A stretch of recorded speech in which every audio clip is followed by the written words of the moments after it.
and welcome to Playwright, a podcast about creating and sharing new ways to play. My name is Ryan Hamann. You can call me H. And I'm Ryan Quintal. You can call me Q. And if you're just getting into the podcast, welcome, new listeners. This is our final episode of Playwright's usual run. As we said before, we'll keep the podcast feed up and running, of course. Like, the podcast will still be accessible, and I'm sure we'll get together from time to time when we want to just put out a new episode and release it on the feed. So if you've enjoyed Playwright up to this point, stay subscribed. We're not going to spam your feed with anything else, but we might have future episodes down the line. But as far as our weekly releases go, this is it, baby. We said this when we originally announced that we were going to end Playwright's weekly run a couple months back, but just to kind of reiterate, it's not that we are unhappy with the process of recording. I think we've both really enjoyed it all the way through. We're not in a fight with each other or anything like that. There's been some creative differences. There's no Yoko Ono breaking up the band here.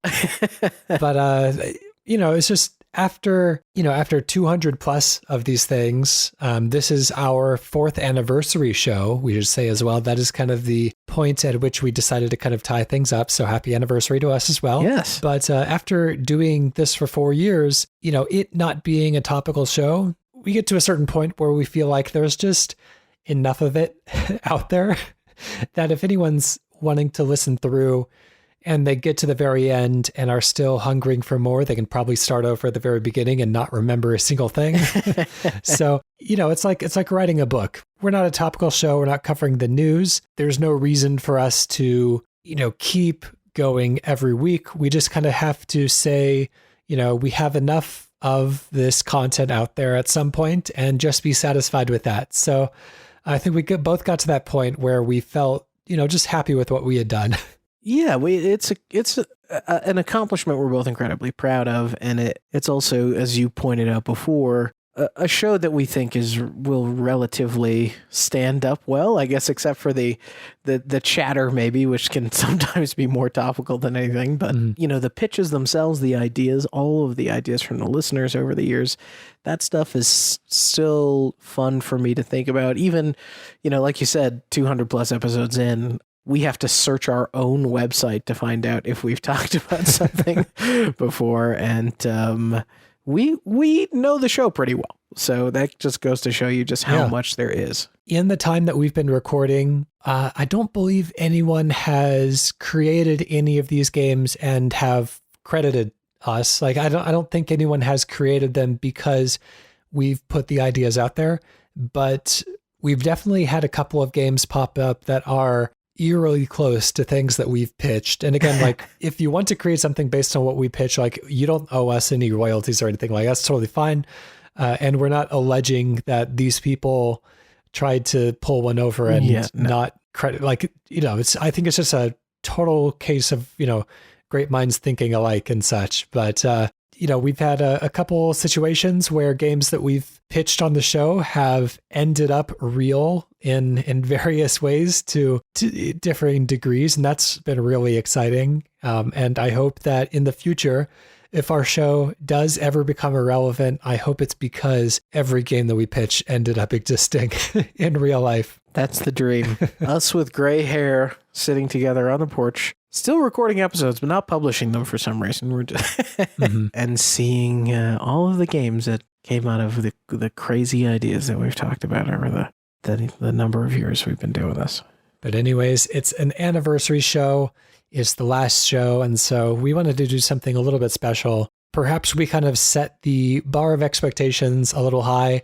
In previous years, we've done some really fun stuff in the past. The E3 show was my favorite. I think that was 2 years ago during E3 time for our 2nd anniversary. We did a really great show in the style of one of those E3 stage presentations. And that was a lot of fun.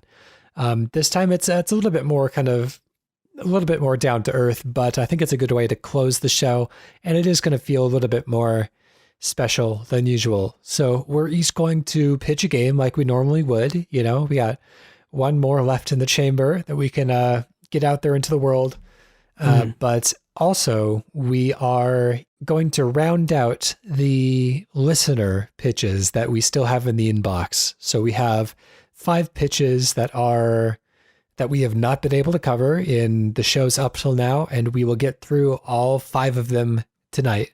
So we're going to be dedicating a little bit less time than we would typically to each of the listener pitches, just because there's a lot of them to get through. We want to keep this a somewhat digestible length, not be excessive with the podcast length. But we're going to be pitching 7 games in total this evening. So I guess with that, let's go ahead and get started. Why don't you start us off today? Okay. Well, my idea on this episode of Playwright is a co-op puzzle / challenge game, almost like Brothers: A Tale of Two Sons, or It Takes Two, perhaps, where you have 2 players and they're presented with different sorts of challenges, and one player can propose different solutions, and then the second player has to change, remix, and reimagine and play off of the already proposed solutions. This might remind you of a particular show that you've been listening to for a number of years. 2 people being creative at solving problems and pitching and remixing each other's solutions to those challenges. Wow, very cool. Starting the clock. I think typically video game puzzles are not super open-ended, and I mean, they do encourage creativity, but it's not as open-ended as like a writing prompt where you really can just go in any direction. Usually there's kind of a prescriptive answer that you can approach in many ways, but arrive at kind of the same destination regardless. And so, I think that perhaps the proposed solution, if it's intended to be remixed, it almost requires the first player to propose something that's like a little bit wrong, or to do some, or maybe the second player is like screwing up a like a correct solution.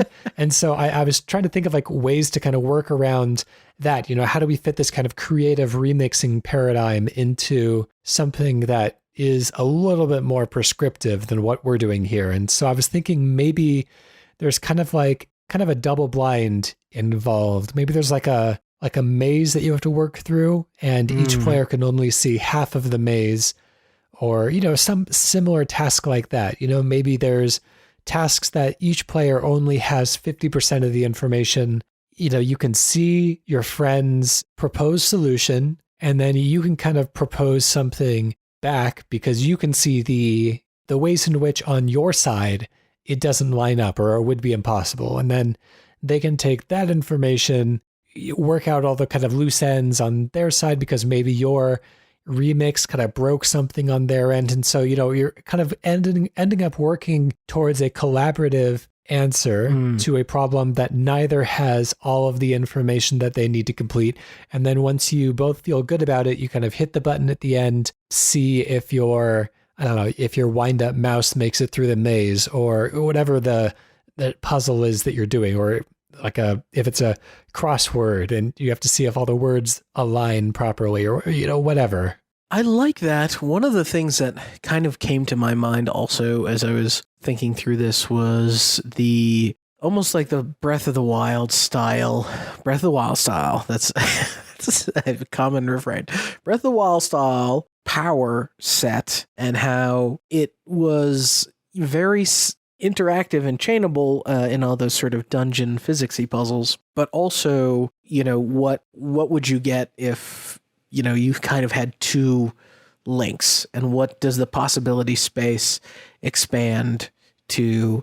Now you can theoretically execute all 4 powers or something within a very short span of time, really making for wild kind of solutions, no pun intended. Yeah, maybe the remixing and the problem solving is, I'm thinking about what we do here, right? Which is sometimes it's additive or it's changing. And if it was almost like a coding puzzle of like, well, we could set it on fire, and the other person has to be like, but what if the fire sprayed out like a cannon?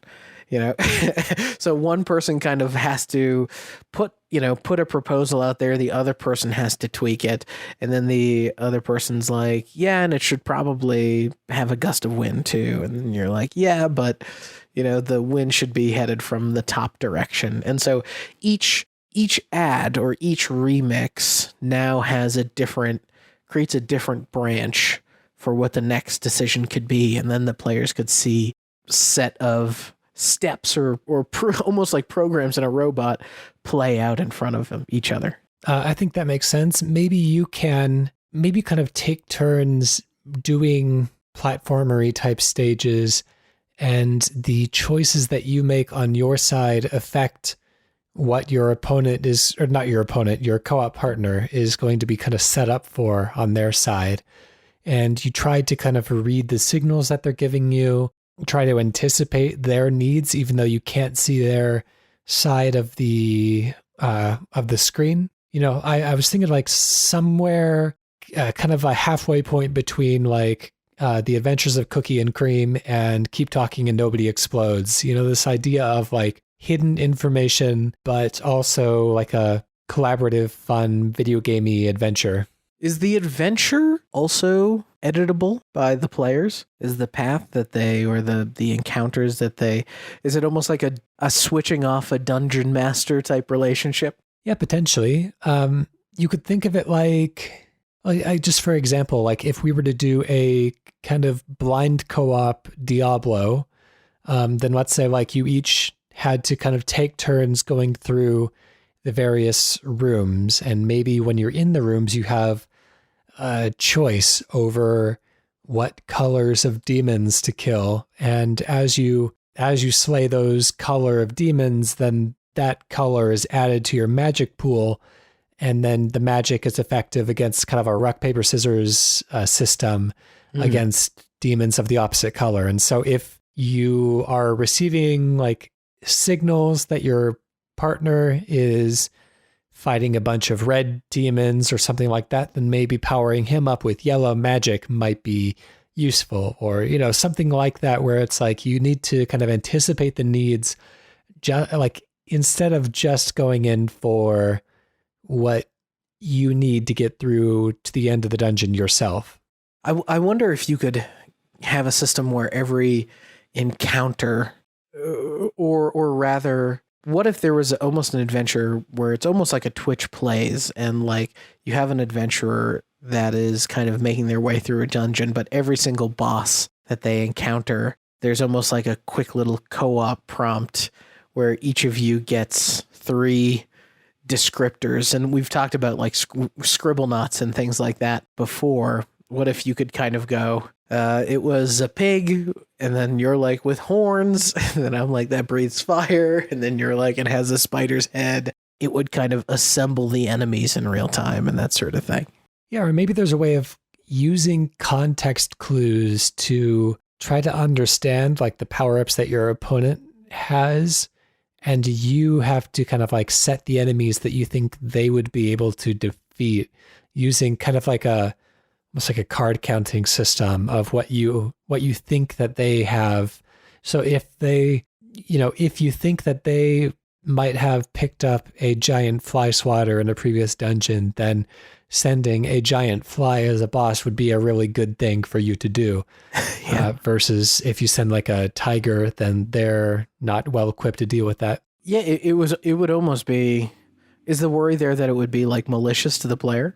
I mean, if it's a co-op thing, you want to both succeed. And so you're trying to have each other's back. Maybe one of the things we could do is, rather than having it be a single player or sort of format, is 2 people that I always found this fun. Like recently I played some of Wasteland 3, and my brother, unbeknownst to me, designed this character that was absolutely insane looking. Like Wasteland lets you make a character that's like a foot tall and has a giant hair the size of like, I don't know, 3 human heads. And so my brother was this just wild little thing, and I made my character as tall and as large as possible. And so, and I think we just called ourselves to something like Hurt and Pain, something really stupid, but I loved the idea of and wish we could have designed each other's characters. So like the idea of like being on a co-op adventure together, but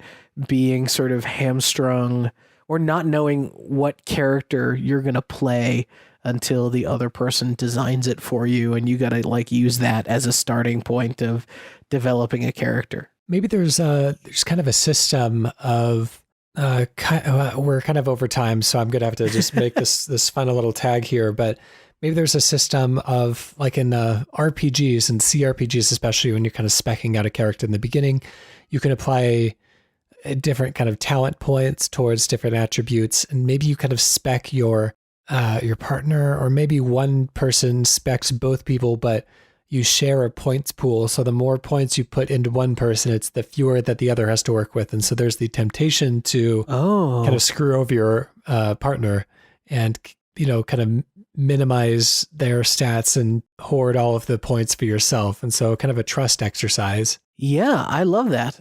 And also it means that every decision has to be made with both people and really talked about. Let's go ahead and close that down, and let's come up with the name for this one. Oh, I'm getting future nostalgia for our show, and want to call this maybe something inspired by. Have you seen Walk Hard: The Story of Dewey Cox? No, I know the name though. I actually think it's very much you would really like that movie. I want to call it Beautiful Ride. Beautiful Ride. All right. So what does that mean within the context of the movie? Nothing. No, the final song in Dewey Cox is Beautiful Ride, and it's a summation of all of the comedic and non-comedic events of the movie. Very nice. All right. That is your final pitch. Ooh, how scary. My final pitch is inspired by a game that I played a little bit of recently, doing some capturing of screenshots and such. So not entirely for pleasure, but not the type of game that I would have chosen to play myself. But I'm glad that I got to learn a little bit from it, and it kind of gave me this idea. So I was inspired by Arx Fatalis, which is one of the early games from Arcane Studios. It's a kind of a Elder Scrolls-like first-person RPG, but it has an interesting control method in that you can switch between standard Elder Scrolls-y type of first-person controls of, whacking things with swords and moving around and, WASD first-person, and mouse look as well. And then you can change modes and go into like a point-and-click interface. And so it basically, you lose your ability you can still move using WASD or kind of strafing around, but you lose your ability to like mouse look, and instead your mouse is just on screen and you can click on things. Is it like a mouse aim? Yeah, kind of. It's more like a traditional point and click cursor has entered the fray, and so you can, draw your character's attention to. So if there's like point and click style puzzles in the environment, then you switch out of Oblivion mode into point and click mode to solve the puzzles. Cool. But one of the things that you can do is you can hold down a key, your cursor turns into kind of this like fiery orb that you can use to almost like leaving the trails of a sparkler, during a dark night. You can kind of trace out symbols in the air in front of you using the point and click interface.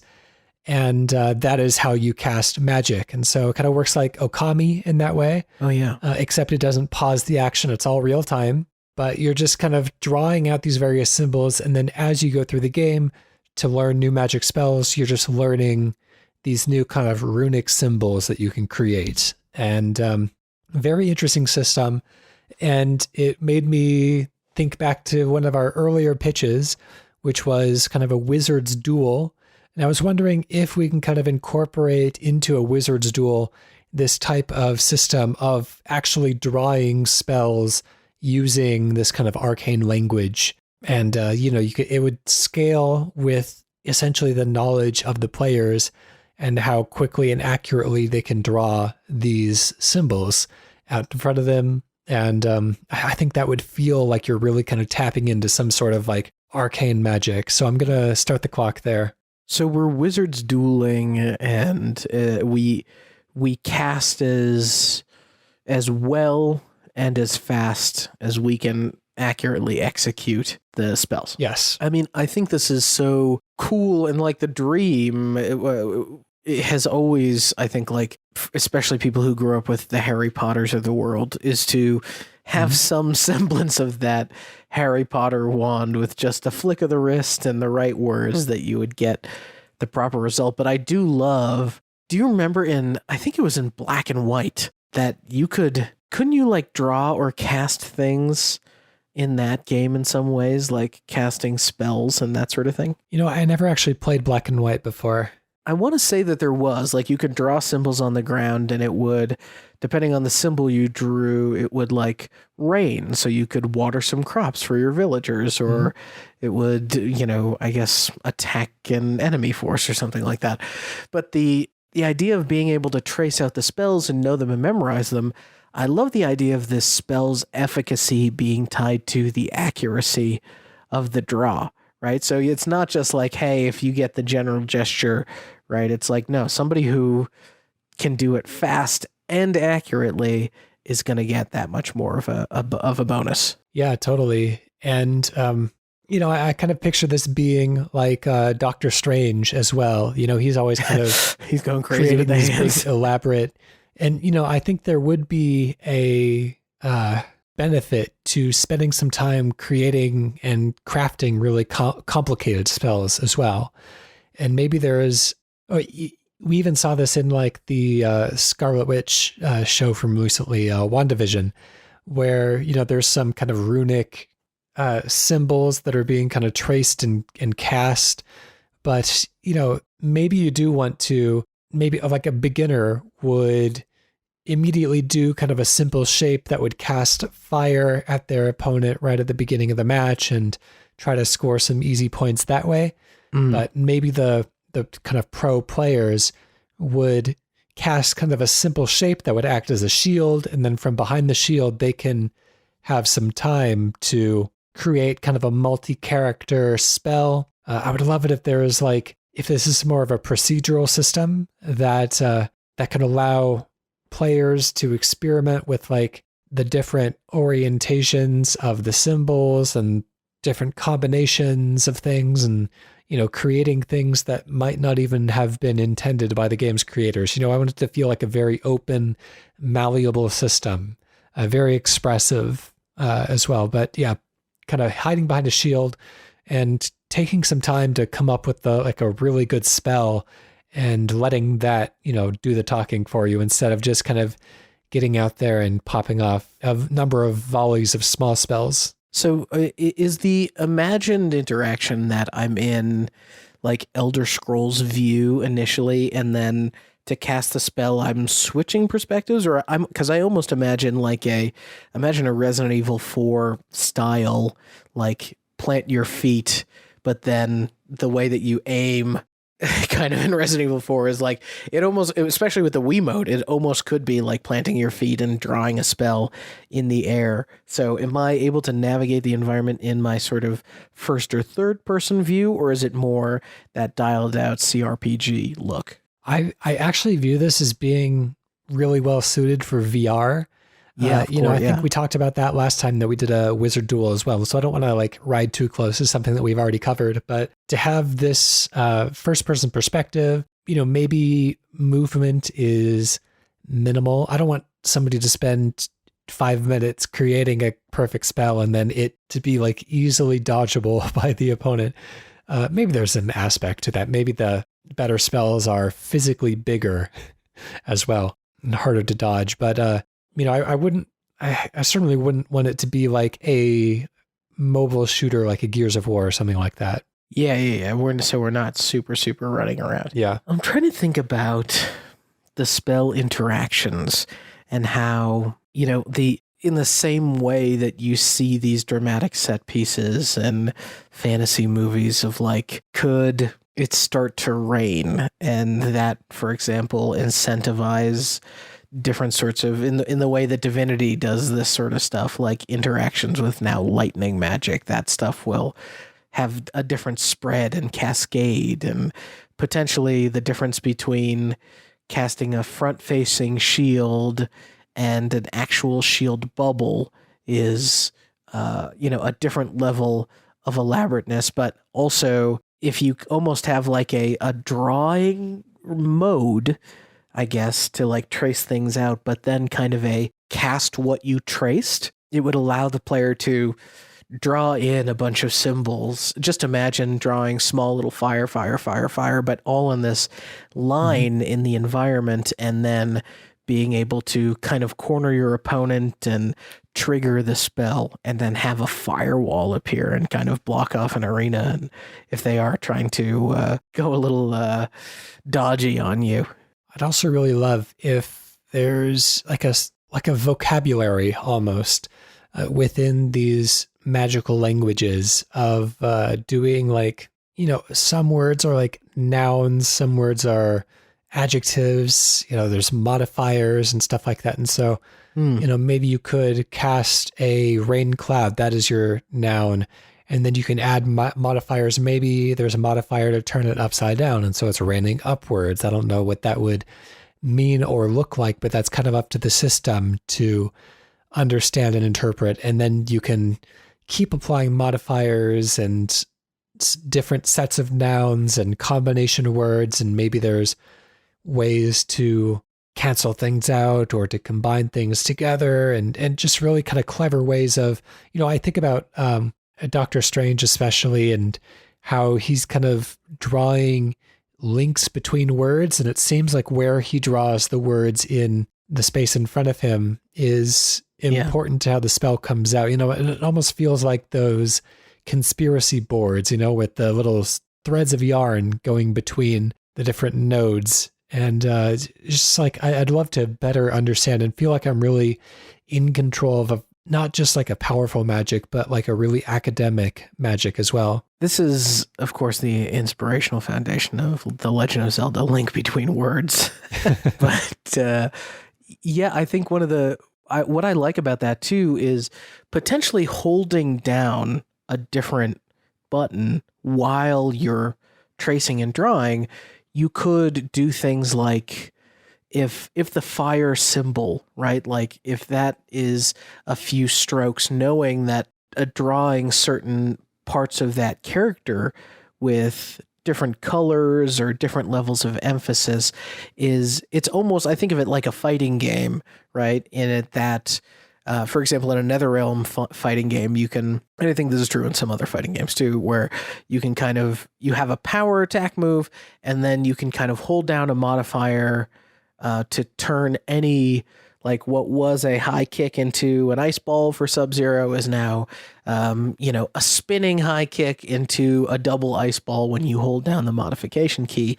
And so you could almost modify pieces of the spell as you understood, like, oh, the second stroke here of this spell cast or this word that I'm drawing, that is the part that controls, the spread of the fire or the intensity of the burn. You yourself have to experiment and intuit with the parts of the physical spell cast in these different modes to see, oh, I can modify these in this way. And as long as it's not just like a clear winner of like, well, this is the one that's the best one always, right? Because that's always boring in a multiplayer game. You could have really situational spell casting as long as someone understands their spells. All right, that's enough time there. Let's give that one a name as well. I mean, I know I made a joke about it, but Link Between Worlds. That is funny. I do like that. Kind of cool. Yeah. I think that's a good one. We can go with that. We'd have to have at least one pun, right, in the final episode. Yeah, I think we'd be, what are they going to do? Take our podcast away? All right, let's go over to our somewhat more rapid fire series of listener pitches. These are the final 5 that have been submitted up to this point. We should say, if you would like to keep submitting things to us, We do still intend to record every once in a while in the future, special episodes. And if there's anything in the inbox at that point, we will read it. So feel free to continue to reach out to playwrightcast@gmail.com, at playwrightcast on Twitter, or go to playwrightcast.com/pitch. And we'll read on one of our future shows, but there's really no telling when that's going to be. So let's get through these final 5. We have 2 coming from frequent submitter Mike Esguerra, one of our all-stars here, who says, really enjoyed the latest episode. It amazed me how much creativity you still show even after 200 episodes. Well, thank you very much. Thanks also for the call out at the end of the episode. I felt compelled to share a pitch. So how about a Super Smash Bros. Style fighting game where all the characters come from famous works of English literature? For example, Puck from A Midsummer Night's Dream fight Victor Frankenstein at Reichenbach Falls, etc. Sad to see things winding down, but I've loved all the work that you've done over the years. Congratulations. Well, thank you so much. We appreciate that, and especially from somebody who has contributed quite a bit to the show already. So yeah, thank you, Mike, really. All right, we have a Super Smash Bros. Style game starring characters from works of literature. I knew there was going to be a gotcha question, and it's, does Ryan read a lot of books? And you know what? Maybe no. My books that I'm reading are boring things like how to use a synthesizer and how to be good at design and product management. So I got not a lot of pulls here, but I'm going to be honest, maybe I'm cheating, but I would love to see maybe some art pieces in here too. Like, can I see the statue of David beat up the Mona Lisa? That would be fun. Or a melting clock by Salvador Dali, perhaps. The thing that excites me about literary characters is that we don't know what they look like. Yeah. And the things that we do know about them are more kind of like characteristic descriptions.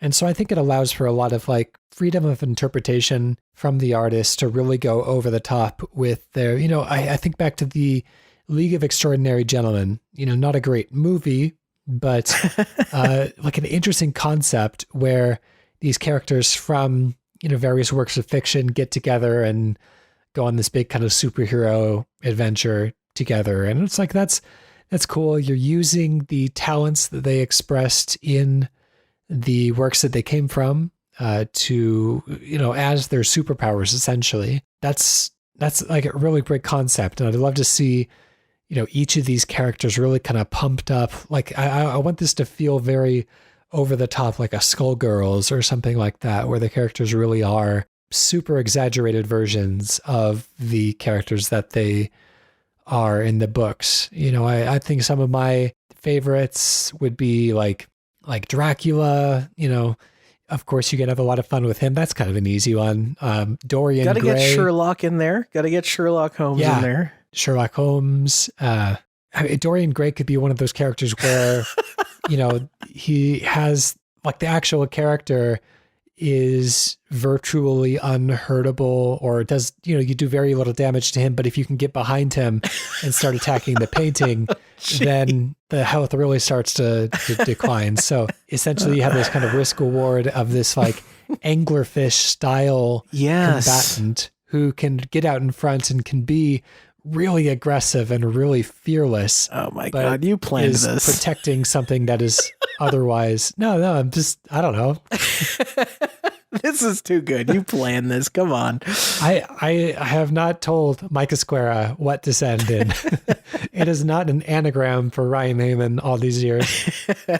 I was going to stop you by saying he says great English literature, but he just says famous, so that it totally counts. What about, here, get this, what if we brought in some Stephen King characters? Like, what if we get it in there? Maybe we get little Danny Torrance from The Shining, and he's able to shine and bring in otherworldly ghosts to enter the arena and fight for him. We default to a lot of horror, I think, by nature.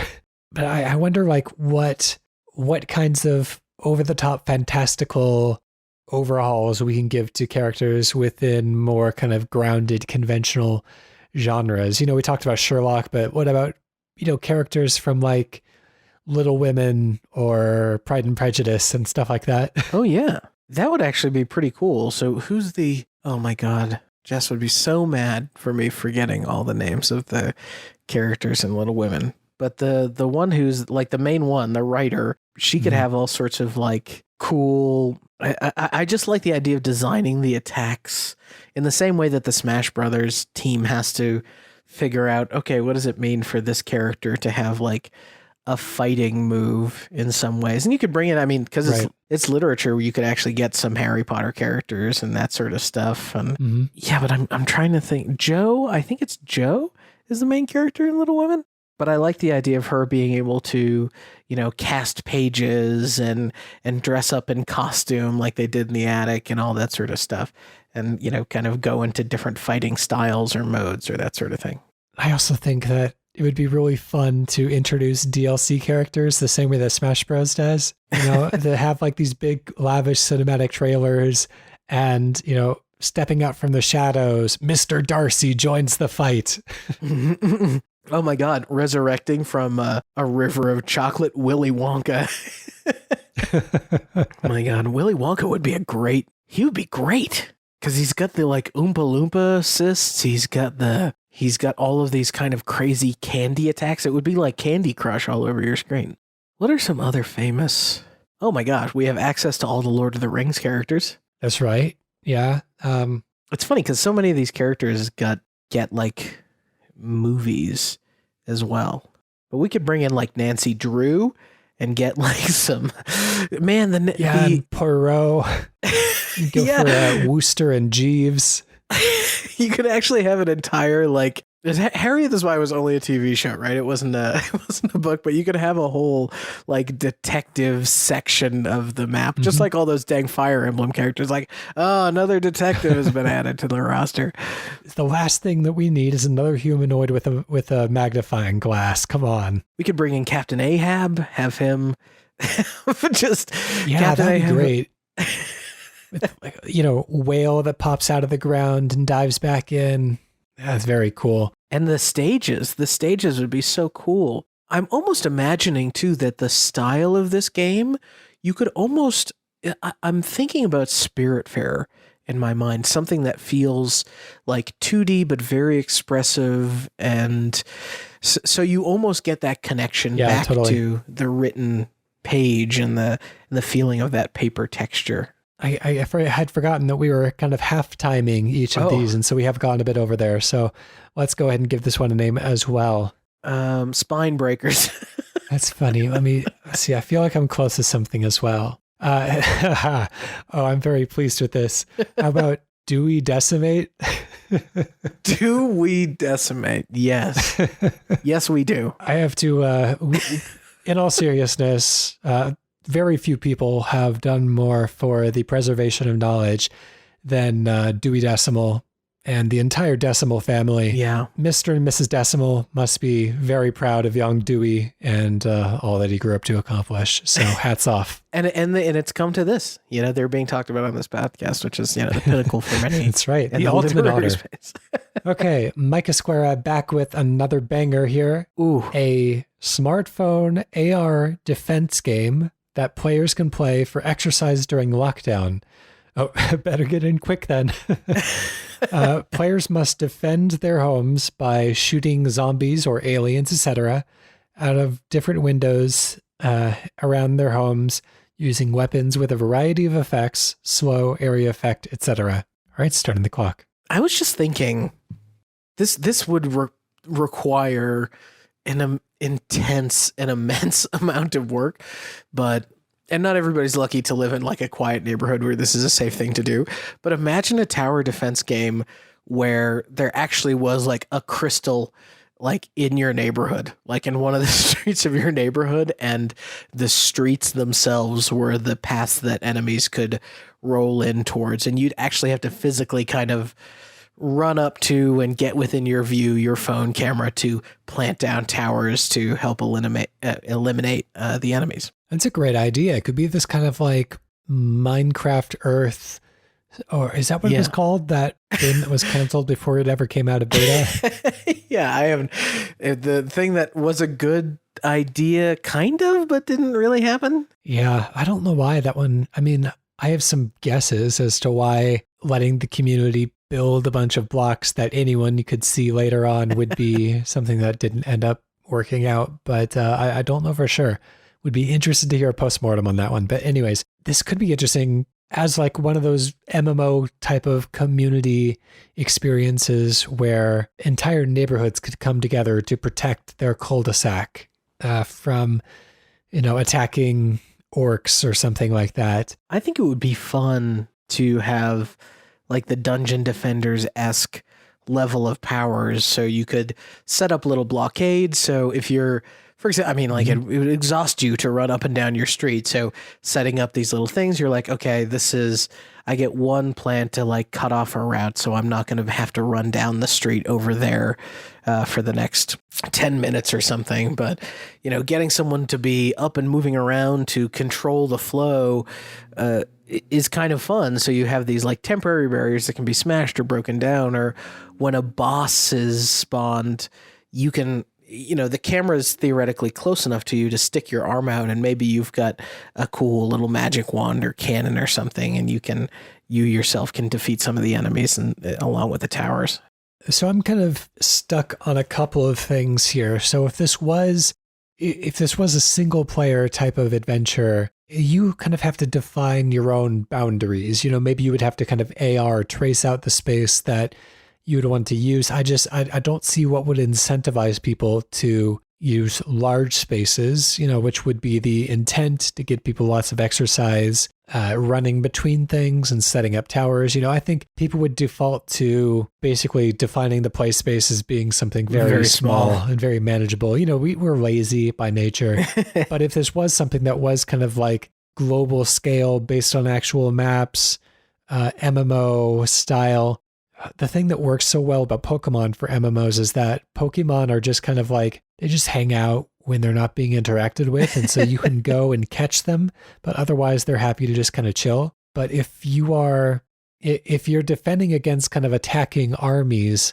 there's not really that same level of like chill and downtime. Like somebody has to be there to protect. Otherwise, like the crystal is going to be destroyed or whatever it is. And so, I'm kind of having trouble balancing those things. What if we're thinking about the format and the time scale in an impractical way? Like, what if this was a running app and you set your home, your apartment, wherever you live is the like central hub, like you're defending, like Mike outlines here, and then essentially the streets that are all around your house, not highways, that we'll say we're smart enough to not do highways, the streets that are all around your house, those actually have like very slow approaching creeps. And I mean like slow as in they're going to take days to actually reach your house, real life days.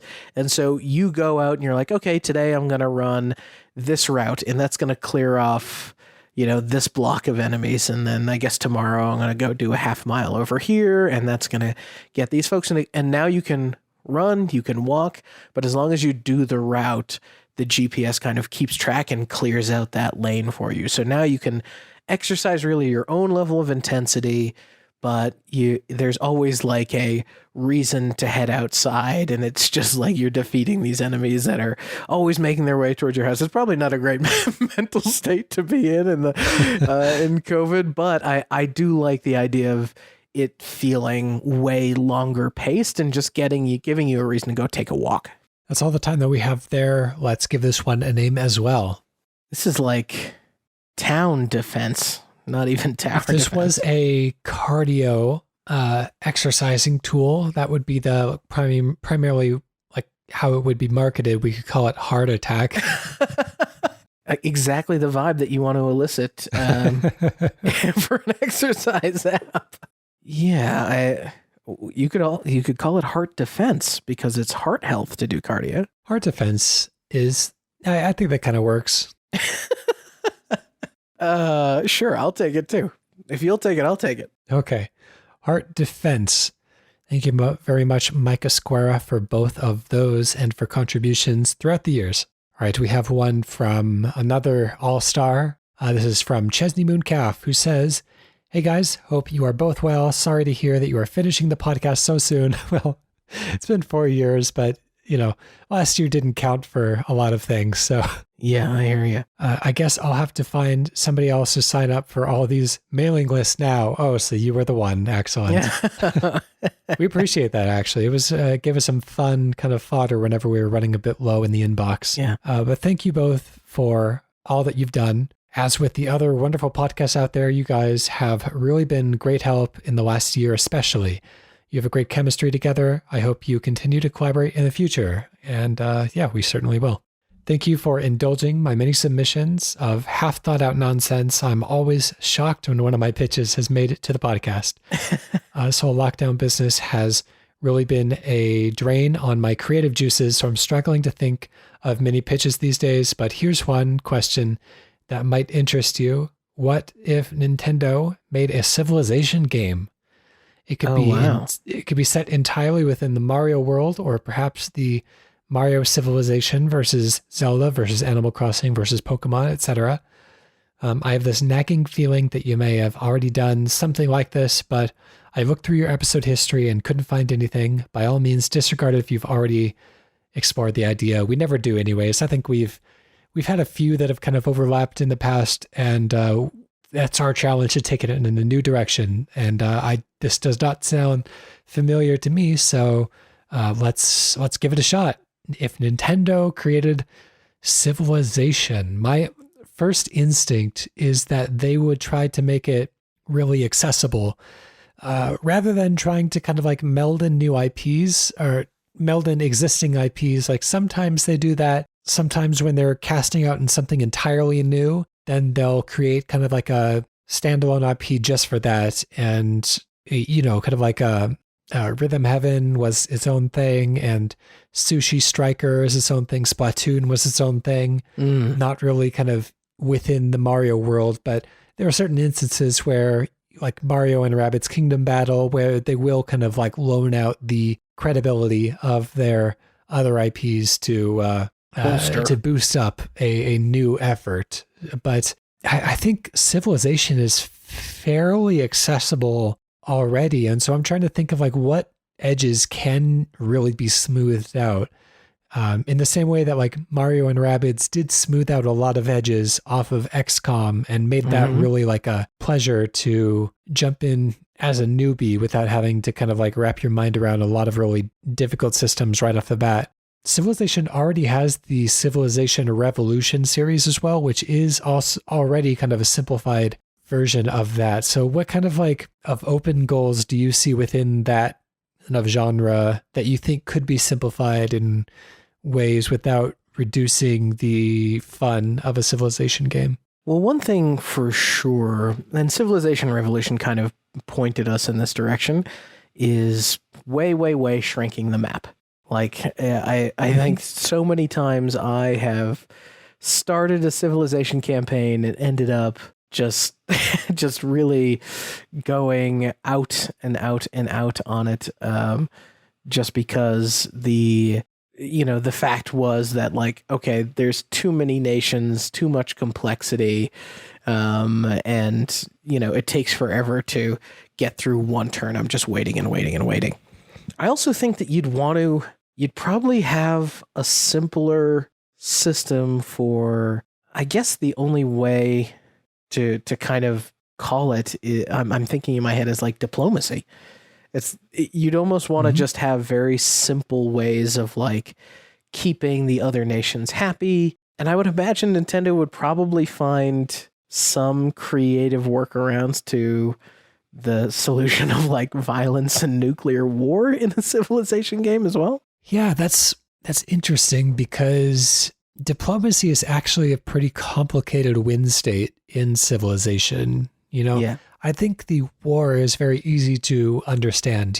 I think we can all basically understand what war is, how it happens, what the victory and loss conditions are. But when it comes to diplomacy, especially negotiating with CPU players, like that becomes tricky to communicate unless you're really going to make the either really heavily index in writing, like something like a Crusader Kings, or really kind of like make very compelling AI. I'm trying to think about, does the Mushroom Kingdom have enough sort of proper nouns and verbs to flesh out a Civ game?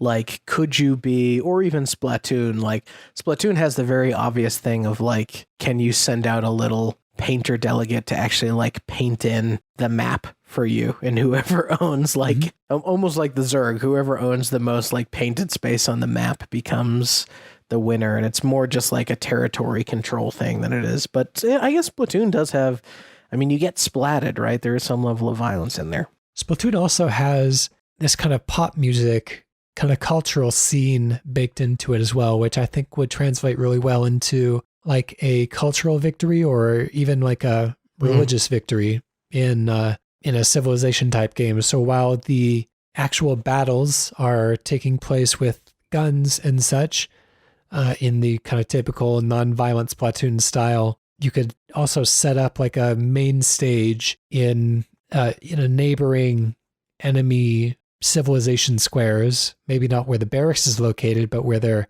kind of cultural centers are, where the people live or something. And then you can convert those people into fans of yours, and that space now becomes contested territory instead of their territory exclusively. And maybe, after a couple of turns, you can gain that for yourself. So now those resources are going to you instead of going towards your enemy. So, ways to kind of undermine, so you're not just indexing in your army the entire time. I also have to assume that like in the Mario universe, the Koopas are sort of their own people. I like the idea of playing as, we've already got the pastiche of all the Koopa cousins and all of that sort of stuff. So if each of them were their own leader, and your main castle that you establish on the map, you get to choose its focus, and the focus could be like the mushroom, like grow my civilization and make the borders get larger, or the firefly flower and make my civilization stronger against any attacks I do, or any sort of incoming attacks maybe, or you get kind of just like you could focus on things like I was going to say raccoon tail, but maybe the feather is better, and that unlocks like flight technologies or something like that. But I like the idea of having very simple things that leverage our understanding of what each of the sort of Mario powers are to paint the table of like, hey, this is how you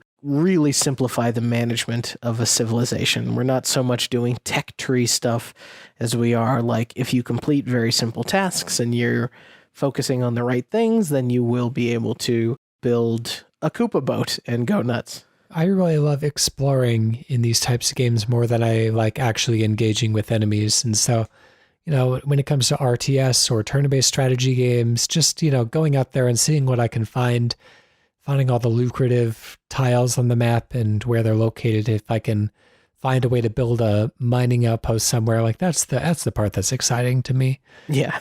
But we are out of time there as well, so let's give this one a name also. And we already do have Kingdom Metal. Something like Mushroom Kingdom Builder would be effective, I think. Yeah, I was gonna say, for the first time we actually do have a Super Mario World on our hands, but I think we've also done an open world Mario game pitch before that may have stolen a name like that. So yeah, were you calling it the Mushroom Kingdom? Mushroom Kingdom Builder, or if there's there's a nice way to kind of like tie that into an existing pun or something. Mushroom Civilization. Mushroom. What if we called it like Mushroom Kingdom? I guess Kingdom already is the thing. What if we called it Mushroom Kingdoms? Pluralize. Yeah, let's find another word. I think we're close on another word. Yeah, I'm thinking about like castles, borders, territory comes to mind. Fiefdom comes to mind. Dude, long live the Mushroom Kingdom. The kingdom's dead. Long live the kingdom. Long live the Mushroom Kingdom come. Mushroom Crusader King. Oh, that's interesting. God, it does feel what if we put it on like a little Mario globe, we could call it like Mushroom Kingdom Revolution. Just like civilization revolution. Yeah, that's fine with me.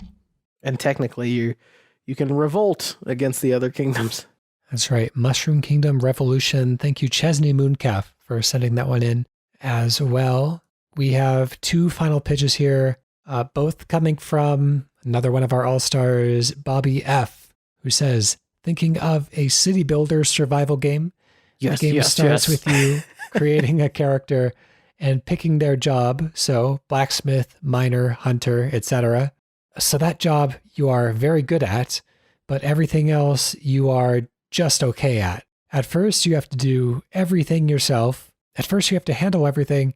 But as the game goes on, you will meet and or save other people who will settle in your land and add their jobs. So over time, there is less that you have to do for yourself. All right, starting the clock. So it's a city builder game where I'll choose the hunter, for example.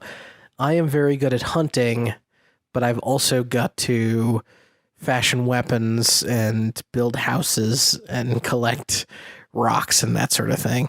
Yeah, this reminds me of one of the earliest pitches that we've done on the show of kind of a heist style game where you're planning out kind of an Ocean's 11 style heist and you are roguelite style, kind of given a random specialty at the beginning of the game. And you have to choose how many people with other specialties you want to hire onto your team, knowing that the more people you hire, the more splits there's going to be, the more, people you have to cut into the final amount, so less money you're going to walk away with, and also the higher chance there's going to be a rat amongst them.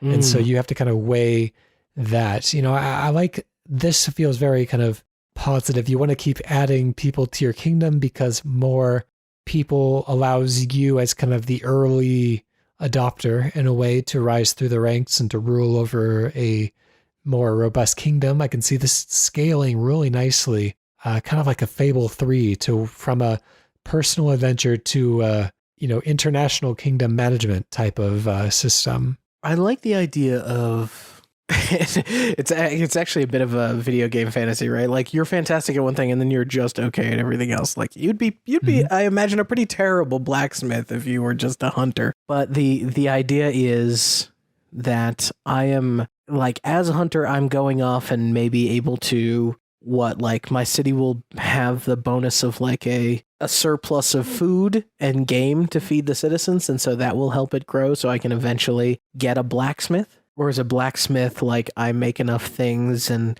I can sell them. So my city has a good economy, and that will help me one day hire a hunter, for example. And that's the thing as well. It's like, how do you inspire those first people to join you? How do you make your prospects appealing? Because if you're just basically like a do-it-all survivalist at the beginning of the game, like how do you tempt somebody else to join your civilization? And maybe there are games like this. Games like Medieval Dynasty and stuff like that, where it is kind of a more boots on the ground style town management type of game. But, I love this idea of kind of transforming from a RPG or a survival game into more of a resource management, kingdom management, diplomacy type of title. I think that's cool. So how do we imagine, I guess, like I'm thinking about the city builder loop and selfishly, if my brain goes to like the city skylines type of thing, it's kind of a space where you are just focusing on like growing. And then as you have growth, the demand for things increases. But since this is almost Valheim-like in the skills, right? Like somebody who can make weapons, although Valheim is kind of one character can theoretically do most of this stuff. How do we get to the loop of the city management versus like the role management? I almost feel like there's city builders happening on like a Diablo town level / layer. Does that make any sense? I haven't played a lot of Diablo. How does that? I'm just thinking like, a Diablo town is, the blacksmith in a corner, and then the potion person in a corner, and then like a hunter's hut in the corner, and that sort of thing. And so like it's less a whole city that you're building as much as you're building like a thriving town where you can kind of go up to each one of these booths and say, okay, this is my desire for this thing. I'm going to switch to doing blacksmithing at the moment, but I also like World of Warcraft style. By doing blacksmithing over and over again, aren't I going to get better at it? Maybe I don't. We are out of time on that one as well. These 5 minutes. I don't know if we finally landed on it, but that's the challenge of these 5 minute, halftime discussions here. So let's see what we can do with that as far as a name goes. I'm thinking of like Jack of all trades in some ways. City of all trades. City of all trades. That's really cool. Trade actually. City is also not bad if you want to get shorter with it. I don't know about that. City of all trades or even City of Trade is interesting. Yeah, City of Trade has a good ring to it. We are a city of trade. I like that. It has like a mythic quality to it. All right, that will do it for that one. Bobby F. rounds us out with our final pitch of our playwright regular run with a very pithy Breakout, parentheses Arkanoid, game, but it is a Metroidvania. All right, starting the clock. Have you seen Quomp this year? Oh no, is it an Arkanoid game? I have to Google it. It's so Quomp, QOMP, is a game. It's kind of a Metroidvania-ish. I don't think it requires revisiting old sections, but it is kind of like you're kind of going through these corridors as a ball, but essentially you are the ball from Pong who has broken away from the tennis table and is going on this adventure. And basically all that you can do is choose when to bounce, aka kind of change your trajectory on a 45-degree angle. And so you're kind of using that and bouncing off walls and stuff to navigate these challenges, solve puzzles. It's a very creative game that came out earlier this year. And so I'm thinking something like that, something that really kind of literalizes the blocks and the balls and conventions of Arkanoid and Breakout. And because I love Breakout and those types of games. And how do we make that into something that feels a little bit more free scrolling? There's another game we've referenced on the show before called Hold Down. That is a mining game with somewhat Breakout types of rules, where phone game where you can basically bounce these these balls around various blocks that need to be broken so that you can descend deeper into this mine. Mm-hmm. So maybe something like that. Maybe you play kind of a ship that flies around. You have your kind of dual boosters on each wing that you can control using the analog triggers to kind of point yourself in the right direction. Then you can collect balls from the environment. Maybe they're bulbs or nuts from the local fauna that you can pick up as you go, and then you can like supercharge them and blast them. And basically you also want to blast it in a direction. It'll do a chunk of environmental damage, and then it will reflect back, and then you can bounce it back after that. And the longer you keep it going, the more maybe the larger explosions it makes on continual volleys. Maybe you get more bang for your buck if you do the actual task of playing Breakout as you go, instead of just kind of firing one off. One of the things that I think would be cool is there's one power-up, I forget if it was in Breakout, but there was one power-up called like the magnetic power-up, and that was essentially whenever the ball would touch the paddle, it would stick to the paddle. So I like the idea of being able to kind of jet around as the paddle with your own sort of launcher ball stuck to you, and kind of go to different sections of map, almost like Yoku's Island Express or something, and then be able to kind of launch your ball. But Metroid style, maybe each screen has an enemy or some enemies on it that, have a random chance of spawning, and you have to launch the ball and hit them. And then there's also walls that you need to consistently break down. So you might find yourself in these arenas where there's enemies attacking you, which could damage you. And there's also like you can't even defeat the enemy, or in addition to defeating the enemy, you have to also like break away the entry to the next room. So you can have the kind of like no combat run of I successfully dodged all attacks and I got to the final, place that I needed to be to get a magic, whatever, the thingy. But you could also have like a heavy combat run of like defeating enemies, and maybe those have the chance of dropping all sorts of fun temporary or permanent power-ups to the paddle. I love to me in these games, I love the joy of like the ball splitting power up, and like it feels so good when you've got like 30 of the balls on screen and they're just bouncing all over the place and you're doing your best to catch as many as you can in the chaos. That sort of stuff feels cool. And in the same way you go through like a Dead Cells run and you're like, oh man, this power combo is so good, or a Hades run, right? This combo's so good right now. How do I could beat the game like this if I just can keep going. Yeah, picking up powers as you go. But also I want this kind of balance of like a affordable space adventure, where there's kind of like somewhat difficult to control ship, angling yourself with the boosters so you can get the proper angle on the ball that you're hitting backwards, just enough control to feel like there's really something to master without it being completely taken out of your hands, but difficult enough that you really have to be, on your guard to avoid, enemy damage and such.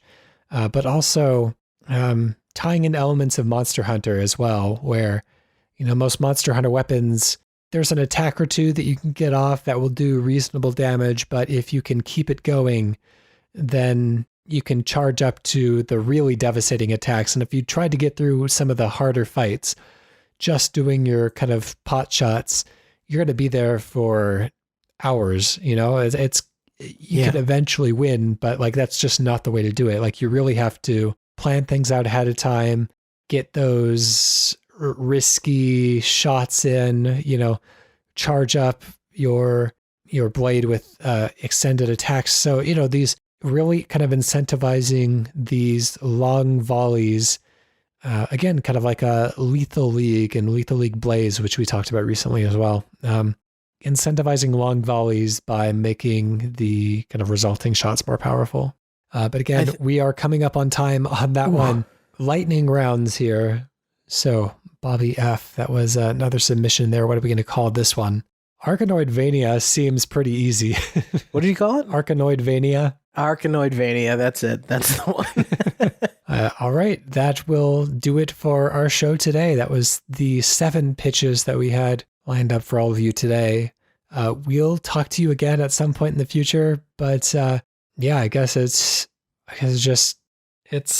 for us to just kind of thank all of you for listening, to thank PROTODOME for every week letting us use the Hello World theme song, which we have chosen ever since episode 1, has accompanied us and has been just one of my favorite parts of the show making process. Like, I'm just really glad that we have like a awesome theme song. Check out the rest of PROTODOME's work as well. It is uniformly excellent chiptune jazz music. Yeah, and I think thanks to this show and thanks to PROTODOME just being a really cool music artist, I have developed a verbal tick where I have to say all of special thank you to PROTODOME for the use of our theme song, Hello World, off the album Blue Noise.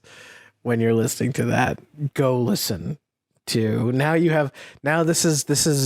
These are your options now. You got to go listen to the Canon Runs podcast. You got to go listen to the Sausage Factory. 2 other shows that are just putting in the work, the time, the quality week in and week out. And it's just been, from the day that we got to make our show just a small little corner of the Cane and Rinse larger show portfolio, it's been really wonderful just to just to even be relatively associated with it, but also the opportunities of just all the great podcasters that have been either able to fill in as guests. Thank you for all the guests that have filled in for me over the years. And thank you to all of our special guests that came on a whim of like, hey, I'll go share a crazy idea with this show that maybe I'm taking a chance on or is over here that I've never heard of. And yeah, it's been wild and wonderful. That's right. And thank you, Q, as well, for joining me on this adventure for all these years. It's been